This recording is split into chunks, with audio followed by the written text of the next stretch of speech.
Hey everyone, and welcome back to another video from Oman Talks NRL SuperCoach. In today's video, we're going to be going through the hookers, going into a deep dive into the position so that you guys know who are the best guns, mid-rangers, and any potential cheapies to consider when building our NRL SuperCoach teams for the 2023 season. If you guys enjoyed the video, do drop it a like, give it a thumbs up. Please consider subscribing to the channel as well if you are new around here to see more content during the preseason, and let's get straight into it. So what I'm going to be doing with each of these position guides is taking a look at each of the respective positions and how they've kind of ranked in comparison to the other positions over the last 3 seasons, and this is just based on averages. I know some people may look at total points, but typically the best players normally have the highest averages, and normally they don't really always feature in the top point scoring because, they may be away on origin duties, which is why I tend to always look at averages as long as the average is over a decent enough of a sample size. So what you can see here is kind of 2021 was a bit of a down position for the hooker, and that was mainly just because that was when point scoring was at its absolute peak. So you were seeing the likes of fullbacks, halfbacks, center wings take up the majority of the point scoring. 2020, when we're kind of looking a bit more at the base stats, we still did have some of the hookers ranked pretty high in terms of Cam McInnes, Harry Grant, and Damien Cook. And in 2022, it was only Harry Grant and Damien Cook who actually featured in the top 20 averaging players in the hooker spot. I guess what kind of makes it very clear here is that Harry Grant has typically been the best hooker over the last 3 seasons. So, when you see a lot of people starting with Harry Grant, yes, he's very expensive, but there is a reason for that. He has been the best performing SuperCoach hooker in the last 3 seasons, and ever since he kind of came into the NRL. Damien Cook has had a couple of down years, but generally does feature quite well. You can see 2020, he had a good strong average of 70. Didn't really feature in 2021, but came back strong in 2022 with a 75 average. I think, Damien Cook is definitely someone that's worthwhile considering. Last year I was quite down on him, but I think after the strong 2022 that he had, he's definitely on my radar as well. But there's no denying Harry Grant is the top hooker choice that you can go for, and I guess these numbers kind of illustrate that as well. So what I wanted to take a look at firstly was the guns category. So, these are in my opinion the best hookers that you can go for in terms of average points. All of these guys average over 60. And again, mentioned in the previous section, Harry Grant and Damien Cook stand out as clear top 2 in the hooker category. Harry Grant had an average of 78 last season, Damien Cook 75, and both of them scored over 1,500 points. Reece Robson, obviously a very notable mention here. His total points was actually higher than Damien Cook's, but he also had the benefit of playing, I guess, through that whole kind of origin period, whereas, Harry Grant and Damien Cook did miss some games from that as well. So I think, yes, while Robson had a great season and his total points was very high, the averages, I think, tell the more accurate story. A 64-point average, which is great, don't get me wrong, but obviously nowhere near as good as Harry Grant or Damien Cook. Now, obviously, a few things happening on the screen here. So I've got their total points, price, averages. Below them, I've got the draw, because I do think that is something that is worth considering in the opening parts of the season, and obviously during the entire season as well. Maybe not so much for the hookers, but I think when we have less information to work off at the beginning of the season, I do like taking a look at the draw. And just below me, something I also featured in last year's position profiles was I've got a breakdown of each of the players' scoring into base, evasive, creative, and scoring stats. And this is courtesy of NRL SuperCoach Stats, which is a fantastic website. I'll leave a link for that in the description below. But essentially, I like looking at this because it helps me kind of identify how players, score their points. And I guess coming into the new season, it does help me also try to find out, is that actually going to be repeatable as well? So, Harry Grant, as I made clear, and, I do love the guy as well as an actual NRL player. He's absolutely fantastic. And for me, the draw doesn't really matter with someone like Harry Grant when he's playing with a top side like Melbourne. Base stats aren't quite as good as someone like Damien Cook, but it's the creative stats which come out well clear of every other hooker. He's averaging 18 points a game from creative stats. So that's, setting up tries, line break assists, things like that, because he is so essential to that Melbourne Storm team. And, you just watch him and you can see that, right? But pretty good base stats as well. The evasive numbers are pretty similar between Damien Cook and Harry Grant. That means essentially they make a similar number of line breaks and tackle breaks. And the scoring really isn't too different between most of these hookers. Most hookers aren't really scoring that many tries. Reece Robson did score quite a few last season, but as part of his total average, it's really the base stats that you look at. But I think that's where you look at the upside of hookers is, the base stats are generally quite solid, but then you want to look at that ability to set up tries, score tries, create line break assists and the line breaks. And I think that's where the appeal of Harry Grant really comes into his own, because he's got that creative ability and these numbers back it up. And what I like about Grant as well is that the draw is pretty good between rounds 2 to 4, Bulldogs, Titans and West Tigers. In amongst that, you've got pretty tough games against Parramatta, Rabbitohs, the Roosters. But again, when you're looking at a hooker position where most of the stats and the points come from base stats, the point scoring isn't going to drop off massively. And so, Harry Grant, 816K, you are paying what you're getting. You're paying for someone who's valued at 78 points in average. But look, I think when you look at those 3 nice games in rounds 2, 3 and 4, for me personally, I'm going to find it quite difficult to not start with Harry Grant, just knowing his ceiling. Damien Cook is an interesting, kind of alternative. I think if you are looking for another premium hooker, he's only coming in about 26k cheaper, similar average. But I think when his games are a lot tougher on paper, Sharks, Penrith, Roosters, Manly, Storm in the first 5 weeks of the season, that is difficult. And so whilst Cook is not going to give you bad scores because his base stats are really good, he's probably going to hover around the 60 to 65.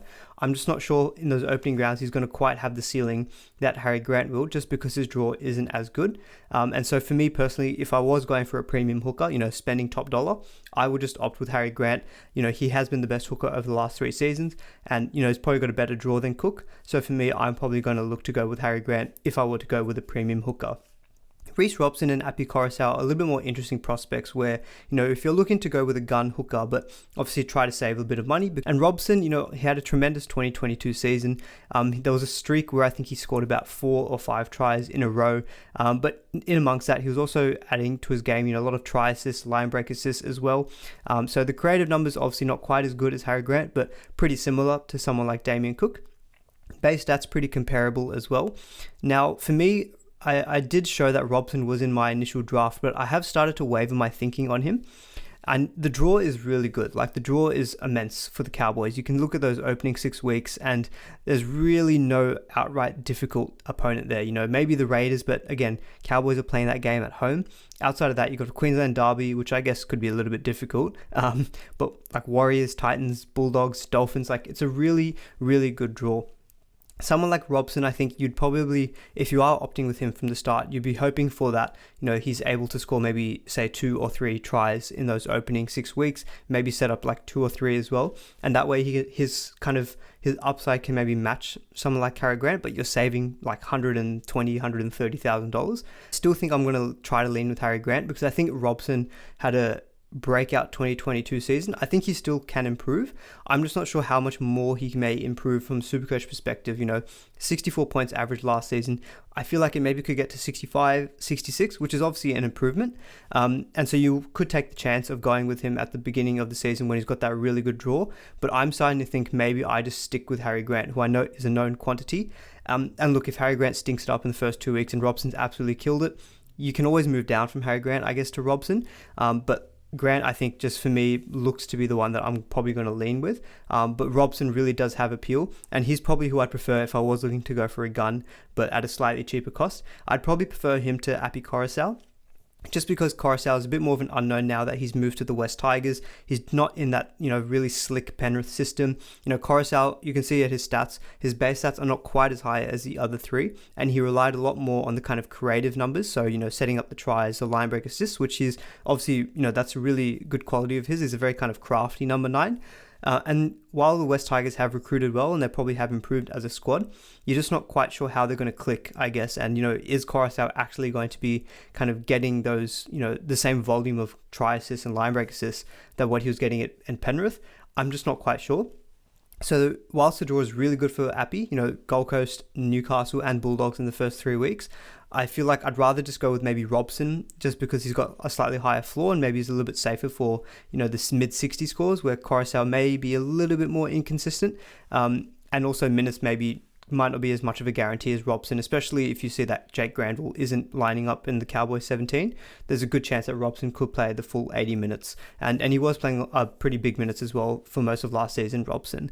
So look, I think out of the guns category, For me, I'm probably thinking Harry Grant is who I'm going to eventually end up going with in my final squad, just because I know of the quality of the player. But if I was looking to save a little bit of money, I would probably opt for Robson, just because I know he's got a really good draw. He's a player on the up, and I guess it also kind of depends how you view the Cowboys for this season. But for me, Grant, far and away the best hooker, and most likely who I'm going to end up with in my starting team. But let me know in the comments below who you're eyeing up as your premium hooker if you are going for that option. Now, in this next category, I wanted to look a little bit more at kind of the mid-range / potential value hookers. I'm not going to have a separate section on cheapies just because at the moment we don't really have too much kind of insight in terms of cheapie number 9s. The only ones that come to mind are potentially Sonny Luke from Panthers, but he looks like he's maybe on the bench with Mitch Kenny starting, but even then there's no guarantee of that. And then maybe Jaden Sullivan from the Dragons, although he's picked up a preseason injury and is touch and go now for round 1. The Dragons also do have a bye in round 1. And I guess just on that kind of, maybe it's a more general view of hookers and running a cheapie. Normally it's okay if we know that there's a good chance of solid minutes. Like for instance, in 2022, we had Chris Randall from the Knights and Jaden Brayley had picked up a pretty long-term injury. So we knew that Chris Randall was pretty safe for playing, big minutes, playing 80 something minutes. And so, we felt comfortable starting with him as a kind of bench hooker. I think this season we probably don't have as many cheapies as it stands to kind of be more comfortable with. And so that's why I'm thinking of, in my hooker structure, maybe going with like a premium, like a Harry Grant, and then maybe one of these value guys, like maybe a Brandon Smith, maybe a Tanner Boyd. But I think starting with maybe a much cheaper guy or like a fodder, in your hooker spot, because the hooker only's got 2 spots, and I think with buys now, you want to be able to be comfortable that your backup reserve hooker is able to actually be someone that you'd be happy to field in your 17. And I say this because Brandon Smith, who I may as well just speak about straight away from the beginning, he's moved over to the Roosters, is probably going to be our starting number 9. He's very, very popular because, you look at his price at 478k. So he's been priced at an average of 45, but this is a guy who the 2 seasons before had averaged, I think, 66 and I think 55. So even if he goes back to averaging 55, you're still getting 10 points of extra value. And you think playing in a Roosters squad, you think he's probably going to be able to increase his output from 2022. But the thing with Brandon Smith is that he has the bye in round 3. So quite early on into the season, you are going to have to rely on one of your other backup hookers. So if you are, say, having Brandon Smith as your starting, as your more expensive hooker, you just got to make sure that you're comfortable with your backup. And so that's why I'm thinking potentially of structuring my hookers with maybe one of Grant or Robson, in addition to someone like a Brandon Smith or maybe another mid-range option. Tanner Boyd is probably looking like the other popular hooker option to go for. There's been some talk in the preseason now that he's probably going to be partnering up with Foran in the halves, and potentially he could be goal kicking. And Tanner Boyd, his pretty cheap price at 384k. Didn't play too many games last season, or he played a lot of games coming off the bench, but he's priced at an average of 36.5, about 37. Whereas in the actual games that he started, more like close to 80 minutes playing in the halves at the back end of last season, his average was actually 57. So there's a lot of value in Tanner Boyd as well. So I think, Tanner Boyd has got a pretty good dual position flexibility as well. He's got, I think it's halfback and hooker. So, it's pretty good dual status to have. And so I think Tanner Boyd is going to be quite popular. I think it just depends if you want to put him up in your halfback spot or maybe if you want to put him in your hooker spot. That's going to be an interesting kind of decision to make, because I think a lot of people at the moment whose teams that I've seen, they've got their halfbacks with Nathan Cleary and Nicho Hynes. They're spending a lot of money, which means they've only got the space in the hooker spot. But Brandon Smith is looking like a really, really popular option. So that does mean you are foregoing the likes of a Harry Grant or a Reece Robson or a Damien Cook. At the moment, I'm thinking of opting to go with Boyd in my halfback spot and starting with Brandon Smith and Harry Grant. But that's maybe a little bit of short-sightedness, because that means I'd be looking at sacrificing one of Nathan Cleary or Nicho Hynes, who probably could punish me more than Harry Grant. But I'm a bit biased towards Harry Grant, so that might be why I'm thinking of having Tanner Boyd in my Tanner Boyd in my halfback spot. But I think Tanner Boyd and Brandon Smith are looking like the 2 best kind of mid-range / value options, I think, at hooker. And as I mentioned before, there's not too many other kind of cheapy hookers, I think, to go for at the moment. So I think it's something that you kind of need to figure out when I think you kind of need to look at your hooker and your halfback spot in tandem if you are looking to take the punt on Tanner Boyd, because 384k is a good price. We are looking to generate some value at the beginning of the season and make some cash. But, if he's able to average 57 and he's priced at 37, 20 points of value should mean some good cash generation. And if he's goal kicking, that 57 could be even higher. So I really like the look of Brandon Smith and Tanner Boyd. Just looking at the kind of stats underneath me, Brandon Smith, a lot of the reason why he had such a good average in 2021 was because he was scoring a lot of tries. Now, last season was a bit hampered for him. Minutes weren't quite as high, averaging only 49 minutes a game. I would expect that to increase a little bit more at the Roosters now that Sam Verrills has also moved on. I think it's to the Titans, I believe. So Brandon Smith's position at number 9 looks pretty safe for a starting spot. And, maybe if he plays 55, maybe 60 minutes at hooker, that could mean potentially just more base stats in general for Brandon Smith. But I think Roosters in a good team could be quite attacking as well. That's probably enough time spent on Brandon Smith and Tanner Boyd. I will touch on the rest of these hookers as well, but I personally just don't feel as enthused by a lot of these other guys. For me, they just don't offer maybe the best value. Blake Brayley probably would be the best option if you are looking to go maybe a little bit more cheaper in your hooker. Let's say you don't want to start with Grant, Cook, Robson or Coruscant. Maybe Blake Brayley could be an option. 1,400 points over last season is pretty healthy at an average of 58. It's okay. He did have a bit of an increased output in terms of creative stats. You can kind of see that below me. He averaged 12 points in last season in creative numbers, but the base stats just weren't quite as high as what I was thinking. I normally associate Brayley, both Jaden and Blake, as being kind of the more base stat heavy hookers, but didn't really quite see that when I was actually looking at pulling these numbers together.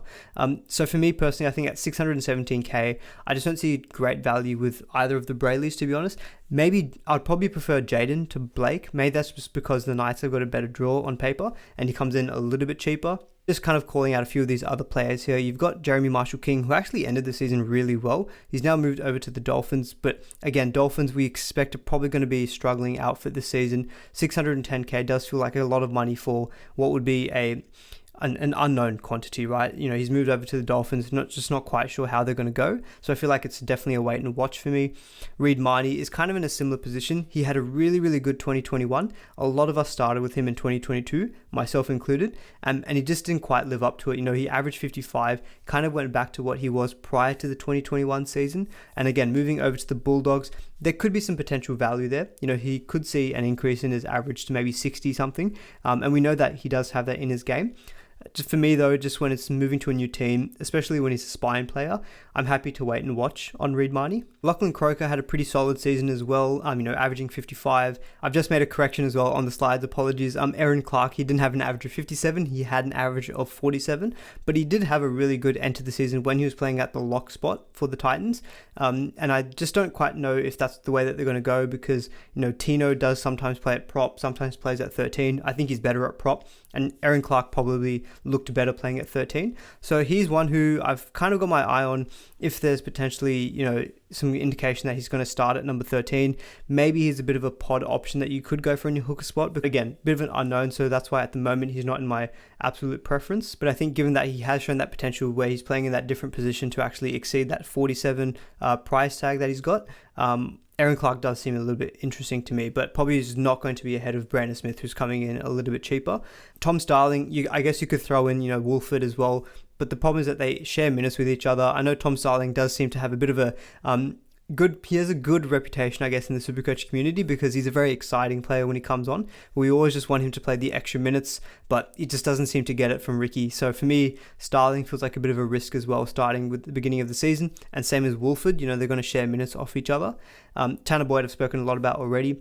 And Mitch Kenny, I kind of did briefly touch on Sonny Luke. Mitch Kenny's probably going to start for the Panthers, and at 310k, he could actually offer some value. Kenny only played one game of 80 minutes in 2022, and in that game he did score 60 points, which is obviously pretty solid output. And if you're paying 310k for that, you obviously will take that any day of the week. But I'm looking at some of these other scores. There was one game where he played 75 minutes last season and he only scored 36. So again, he doesn't strike me as a very maybe consistent player. Maybe we just need to give him the opportunity to play a few more games. But seeing some of those numbers there, I think even if he does get those extra minutes now that Coruscant's moved to the Tigers, I'm just not quite sure if he's going to be so above and beyond his average that he's currently priced at to make him worth picking in the first round of the season. Could be someone that we jump on, if we see that his output is actually a lot better now that he looks to be the starting number 9 for the Panthers. So that's my kind of summary of the hooker position coming into the 2023 NRL SuperCoach season. Hopefully you guys enjoyed that, and hopefully you guys didn't think I focused too much on Harry Grant, Damien Cook, Robson, Brandon Smith, Tanner Boyd, etc. And I tried to give a little bit of justice to some of the other hookers out there. It's just coming into this preseason, you know, someone like Brandon Smith is really sticking out, but I'd be keen to see what you guys think as well about the video. Any other number 9s that you are considering, let me know in the comments below. And if you enjoy the video, give it a thumbs up. Please consider subscribing as well to see more content on the channel, and see you all in the next one.